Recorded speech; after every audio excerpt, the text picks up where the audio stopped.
Mateus 26. Tendo Jesus acabado todos estes ensinamentos, disse aos seus discípulos: Sabeis que daqui a 2 dias celebrar-se-á a Páscoa, e o Filho do Homem será entregue para ser crucificado.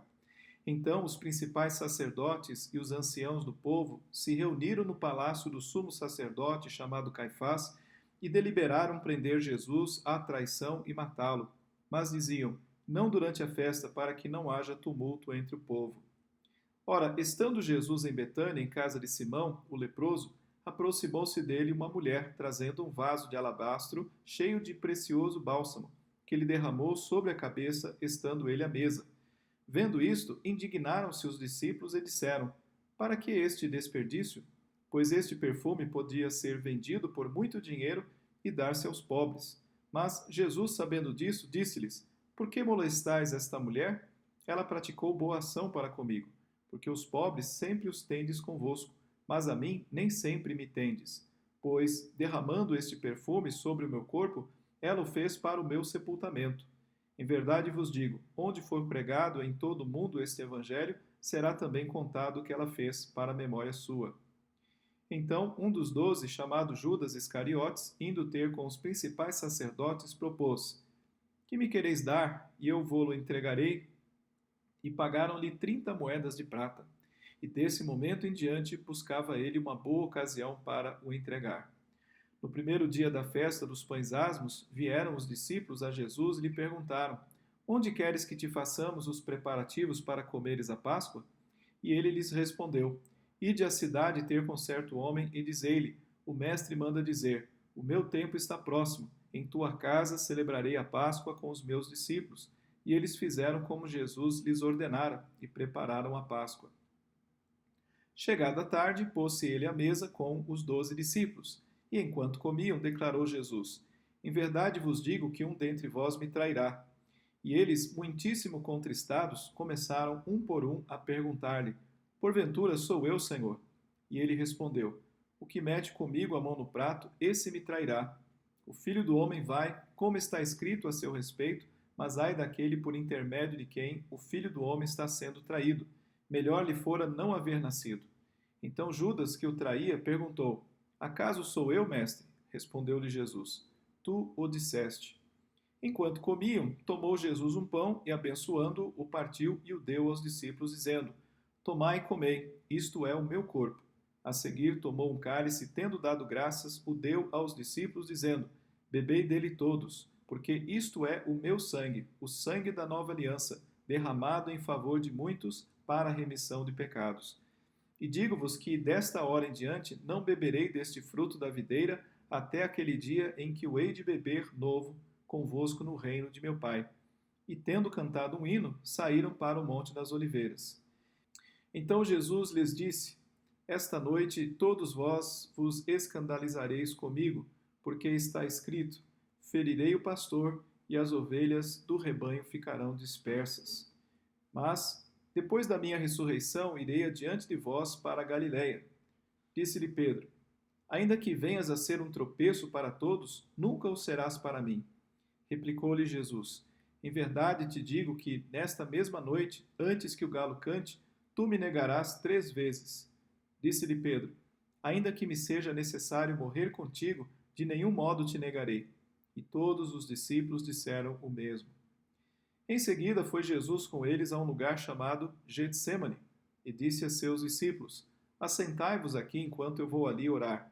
E levando consigo a Pedro e aos 2 filhos de Zebedeu, começou a entristecer-se e a angustiar-se. Então lhes disse: a minha alma está profundamente triste até a morte. Ficai aqui e vigiai comigo. Adiantando-se um pouco, prostrou-se sobre o seu rosto, orando e dizendo: meu pai, se possível, passe de mim este cálice. Todavia não seja como eu quero, e sim como tu queres. E voltando para os discípulos, achou-os dormindo. E disse a Pedro: então, nem uma hora pudestes vós vigiar comigo? Vigiai e orai, para que não entreis em tentação. O espírito, na verdade, está pronto, mas a carne é fraca. Tornando a retirar-se, orou de novo, dizendo: meu pai, se não é possível passar de mim este cálice sem que eu o beba, faça-se a tua vontade. E voltando, achou-os outra vez dormindo, porque os seus olhos estavam pesados. Deixando-os novamente, foi orar pela terceira vez, repetindo as mesmas palavras. Então voltou para os discípulos e lhes disse: Ainda dormis e repousais? Eis que é chegada a hora e o Filho do Homem está sendo entregue nas mãos de pecadores. Levantai-vos, vamos, eis que o traidor se aproxima. Falava ele ainda, e eis que chegou Judas, um dos 12, e com ele grande turba com espadas e porretes, vinda da parte dos principais sacerdotes e dos anciãos do povo. Ora, o traidor lhes tinha dado este sinal: Aquele a quem eu beijar é esse, prendei-o. E logo, aproximando-se de Jesus, lhe disse: Salve, mestre! E o beijou. Jesus, porém, lhe disse: Amigo, para que vieste? Nisto, aproximando-se eles, deitaram as mãos em Jesus e o prenderam.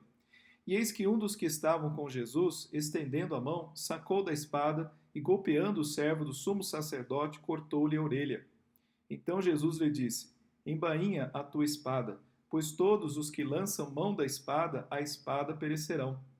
Acaso pensas que não posso rogar a meu Pai e ele me mandaria neste momento mais de 12 legiões de anjos? Como, pois, se cumpririam as Escrituras, segundo as quais assim deve suceder? Naquele momento, disse Jesus às multidões: Saístes com espadas e porretes para prender-me, como a um salteador? Todos os dias no templo eu me assentava convosco ensinando, e não me prendestes. Tudo isto, porém, aconteceu para que se cumprissem as Escrituras dos profetas. Então, os discípulos todos, deixando, fugiram. E os que prenderam Jesus o levaram à casa de Caifás, o sumo sacerdote, onde se haviam reunido os escribas e os anciãos. Mas Pedro o seguia de longe até o pátio do sumo sacerdote, e, tendo entrado, assentou-se entre os serventuários para ver o fim.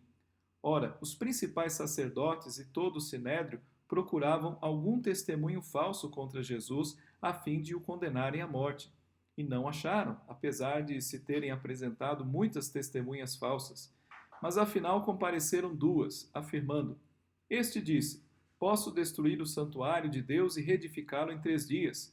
E levantando-se o sumo sacerdote, perguntou a Jesus: Nada respondes ao que esses depõem contra ti? Jesus, porém, guardou silêncio. E o sumo sacerdote lhe disse: Eu te conjuro, pelo Deus vivo, que nos digas se tu és o Cristo, o Filho de Deus. Respondeu-lhe Jesus: Tu o disseste. Entretanto, eu vos declaro que desde agora vereis o Filho do Homem assentado à direita do Todo-Poderoso e vindo sobre as nuvens do céu. Então o sumo sacerdote rasgou as suas vestes, dizendo: Blasfemou!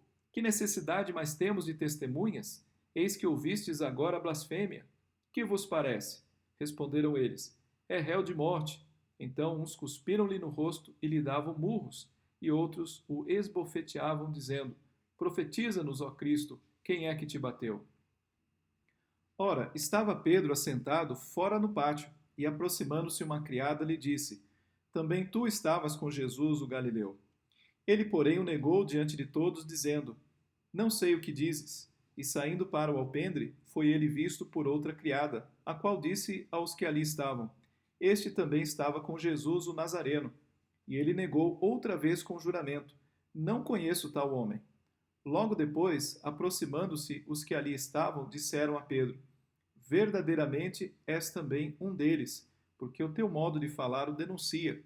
Então começou ele a praguejar e a jurar: Não conheço esse homem. E imediatamente cantou o galo. Então Pedro se lembrou da palavra que Jesus lhe dissera: Antes que o galo cante, tu me negarás 3 vezes. E saindo dali, chorou amargamente.